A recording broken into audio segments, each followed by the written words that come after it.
Now, Russian Foreign Minister Sergei Lavrov has warned the United States against any military attack on North Korea amid rising tensions between Pyongyang and Washington. In a phone call with U.S. Secretary of State Rex Tillerson, Lavrov urged all parties to avoid resorting to force to resolve the crisis. The top Russian diplomat added that Moscow also regards any new potential sanctions against North Korea as, quote, counterproductive and dangerous. Both Lavrov and Tillerson denounced Pyongyang's firing of a missile over Japan as a gross violation of UN resolutions. Meanwhile, China has criticized what it calls the U.S. push for further sanctions against North Korea, saying Washington's policy overlooks the need for dialogue.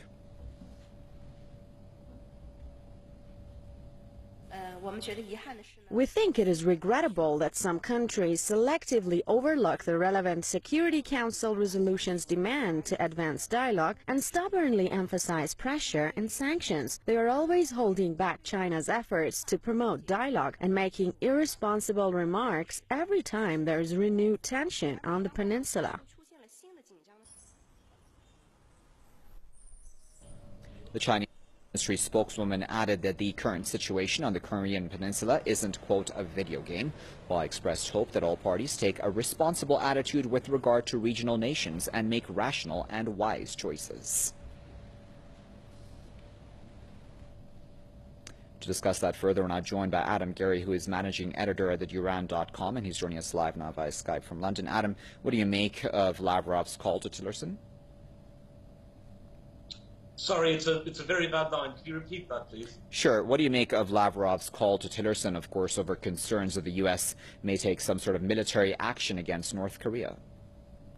Well, in this case, it's an example of one of the few times that Donald Trump has got what he wanted, but it also proves the extreme truth behind the old expression, be careful what you wish for. Donald Trump said early on, when he was shoving North Korea with the proverbial big stick, to quote Teddy Roosevelt, that China should get involved, that it's somehow a Chinese problem, a uniquely Chinese responsibility. China said at the time, and they said so quite truthfully, that North Korea isn't a part. It's a sovereign state, one which China has some problems with. Since then, Russia and China have co-authored a joint peace plan for the region known as the Double Freeze, which would require both sides to cease their missile launches. That includes not only the North Korean side, but also the US. It also calls for South Korea to cease its provocative military drills in the region in coordination with the US and occasionally Japan, and it calls for the end of shipments of the THAAD missile systems to the region.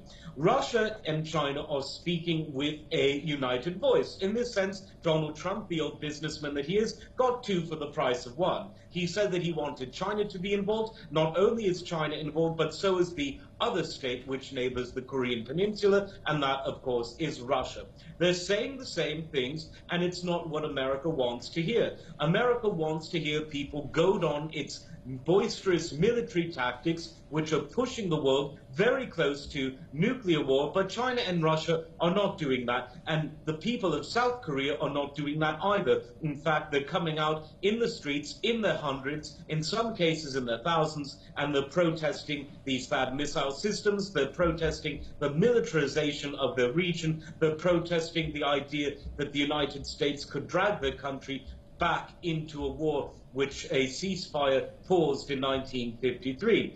Most of the world is opposed to the United States on this, and in the so-called elite club of the three superpowers, they're outnumbered 2-1. That was the gist of what Sergei Lavrov said to Rex Tillerson today. Rex Tillerson being one of the few people who, by American standards as a moderate, will clearly understand the message, but whether the frankly radical lunatic Nikki Haley will understand that, or the Twitter-happy Donald Trump will understand that, is anyone's guess. I personally wouldn't bet on it myself. Very well, Adam. We'll leave it there at that. But of course, as always, we appreciate your taking your time out to speak to us here at Press TV.